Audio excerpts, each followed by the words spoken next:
તમારા સમયની કઈ એકાદી જૂની વાત કરો ને. અરે અમારા સમયની તો તમે વાત જવા દો. મારા સમયમાં તો મારી કાળ પડતા ને તે કાળમાં તો એટલા બધા દુખીતા હતા. તમે વાત જવા દો. એ માલઢોરના પેટ ભરવા, માણાના પેટ ભરવા, અને વરસાદ વળે ને એ તો બહુ સારું. બાકી કાળ પડે ને એ નહીં સારું. કાળને ન પોગાય. એ તો ભગવાનને એટલી આરાધના કરી છે, ભગવાન તમે ઉષાથી ઉતરો તો જ અમારું કોહાણ છે. એ સરકારી કામ ઉપડે, રાહત કામમાં જાય, એ છોકરીઓ ખોજી, એ 10 જણાની ટુકડીઓ થાય. એ ટુકડીઓ બધા છોકરીઓમાં રહી, વીજળી કંપની ખોજી, પાવડે કરી તગાડામાં બધી એ માથે ઉપાડીએ, પછી આગા પાળા બાંધી, એ પાળામાં નાખવા જવાનું. અને એ આમ તેમ થાય તો માથો બખતમ કે ને ઉભા રહે, આમ નાખો કહેતા જાય. આપણે મુઠ્ઠીમાં હાથાથી કામ કરવાનું. અને એ કામ કરતા 8-10 દિવસે પગાર આવે, કોઈ અનાજ આવે, કોઈ પૈસા આવે, એનું આખું ભરણ પોષણ કરવાનું. આપણું તો માનો કે કરીએ છીએ, પણ મૂંગા પરાળીનું શું કરવું? એમાં અમારે 2 ઢાઢા હતા, 2 હતી, ગાયું હતું. હવે અમારું તો અમે કરી ગયું, પણ માલઢોરનું શું કરવું? હાલના પેટ થોડા ભરાય. એ વાડીઓમાં જાય તે વાડીમાં ઝાડવા બધા ઉગાડ્યા, તો લીમડા કાપી, કોઈ બીજા ઝાડવા વડલા હોય, જે હોય ઝાડવા કાપી ઘેર લાવીને માલઢોરને એવા ઝાડવાના પાંદડા ખવડાવી. અને અમને જે ગુજરાત સરકારી રાહતમાંથી અનાજ મળે, પૈસા મળે, એના મસાલા મીઠા લઈ અને દાણા મળે, એના રોટલા રોટેલું જે ભગવાન પાણી દે ખાઈ પી અને કાળ પસાર કરતા. પણ કાળ કોઈ ન પડવો જોઈએ. કગાળને પોગાય, કાળને ન પોગાય.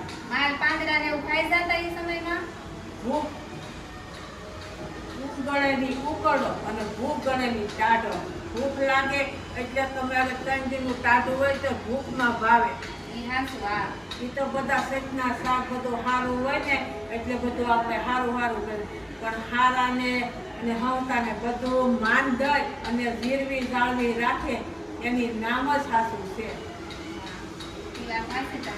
હા, કાળ તો મારી બહુ વહેમો છે. કાળમાં જે દિવસો કાપતા ને એ તો બહુ કષ્ટીના છે. એ સમયમાં એના ભારા ને એવું કઈ મળતું તમને? ખડની પેટીયું ને એવું? એટલે ખડનું પેટીયું મળતું સરકારી રાહત. એ માલ દોરાતું મળે, પણ એ તો ગળ્યું તોડું માગ્યું કેટલું. હા, તો માલ ભારીને જ ખાઈ જાય ભૂખ્યા હોય એટલે. હા, પછી ડુંગરામાં જાય ખડના ભારા લેવા, એ વાટીને ખડ વાટી, એના પૂળા બાળી, એના ભારા બાંધી, એ માથે ઉપાડીએ, ઘેરે સાપુ સસ્તી જે હોય લાવી, એ માથે ખવડાવી.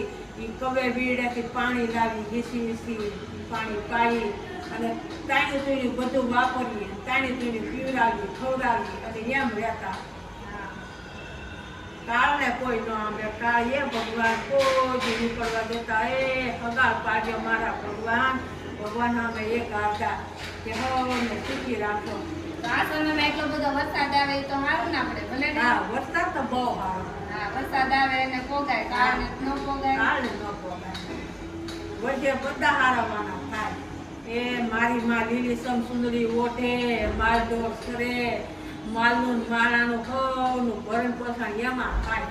વરસાદ પછી ઘણા સમય આવે બધા રાજી નહીં થઈ જતા હોય? રાજીના રેટ ભગવાન આમાં આજોડી કીધે ભગવાન એ મારા વાલા તમે ઓછાથી કેતા ઉતરશો. એ ફાગણ મહિનો જાય, ચૈત્ર મહિનો જાય, વૈશાખ મહિનો જાય, જેઠ મહિનો આવે તો રાજીના રેટ થઈ જાય કે હવે જેઠ મહિનો આવ્યો, હવે મારો વાલો દી ઉતરશે. તો જો બાઈએ જેમ વાત કરી એમ કાળની, તો વિડીયો સારો લાગે તો લાઈક કરજો, શેર કરજો, ચેનલને સબસ્ક્રાઇબ કરજો. જય માતાજી, સીતારામ, જય આપા ગીતા. જય ગીતા.